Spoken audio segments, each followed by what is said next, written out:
What is going on, everybody, and welcome back to the Electrician's Broom Diggity. Today we're going to go over parallel kick 90s. A lot of information to go over, so let's jump right into it. So I've gone ahead and already built this just so you can visualize what we're trying to do. Now, the first measurement that you need to take for your 90, your kick 90, is obviously going to be the height of your obstacle. And ours was 16 7/8.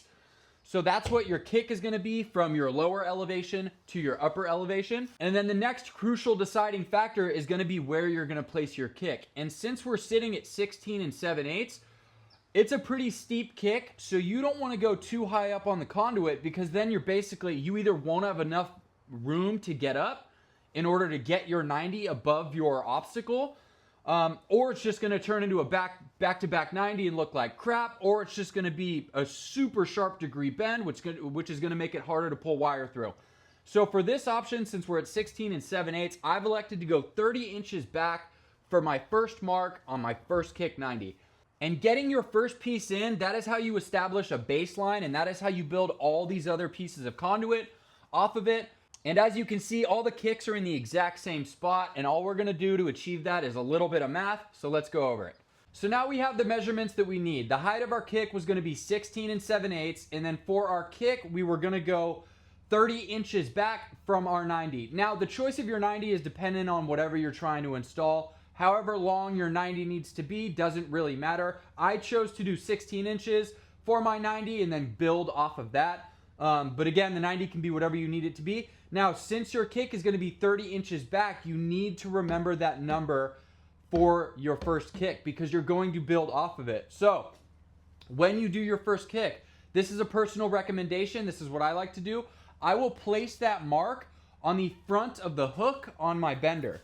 And the reason why I like to do that is when I go to bend, every time I do my kick and when I'm building off of it, I can just look straight down, see that my mark's on the front of the hook, and I'm good to go.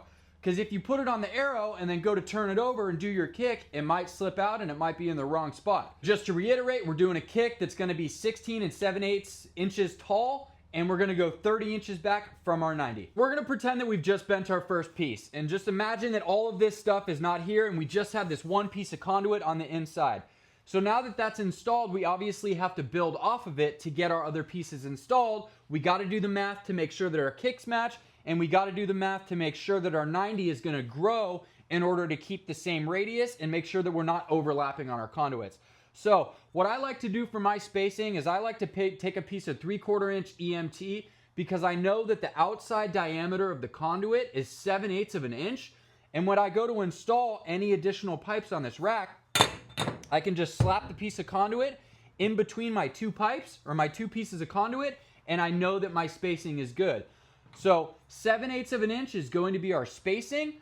And then in addition, we have to do the outside diameter of the conduit that we're bending, which is 3/4 inch EMT. So we have 7/8 of an inch for the conduit that we're bending, and then we also have 7/8 of an inch for our spacing. So the number that we're going to be growing by is going to be 1 3/4 inches, because 7/8 times 2 is 1 3/4 inches. And that's going to be consistent for every single one that we do, building off of this first piece of conduit that we've bent. So from our first measurements, we're going to have to add 1 3/4 inches to every single piece that we bend from here on out. So like I said, our first 90 was at 16 inches, and our first kick was 30 inches back. Our next 90 is going to be 17 3/4 inches. Our kick back, our distance back from our kick, is 31 3/4 inches. So for every piece that you're going to add, you're adding 1 3/4 inches. And the reason why you do that is so that your kick does not move forward, because if you did every kick at 30 inches, your kicks are not going to be perfectly in line. They're going to start to scoot forward, and in my opinion, that doesn't look as nice. So now that we've established what we have to add to every piece of conduit that we're going to bend, the reason why we do the math first is just once you do the math, you can bend everything and slap it in. You have your first piece installed, and then you just go down the road. Boom, boom, boom. Slap them all in. You have the perfect spacing the whole time. And like I said, the first kick was at 30 inches back.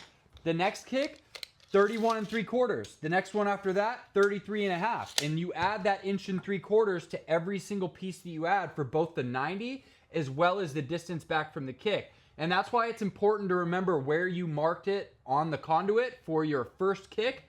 And that's also why you remember where you put the mark on the bender. That way it's going to be in the exact same spot, and you get all your kicks perfectly lined up. and the conduits start to fan out and it looks beautiful. So that's how I do parallel kicked offsets. I know I didn't show a whole lot of bending.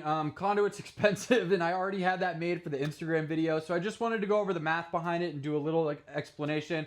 If you enjoyed the video or learned something, I would greatly appreciate it if you would like and subscribe. But that's it for this one, and I'll see you in the next one.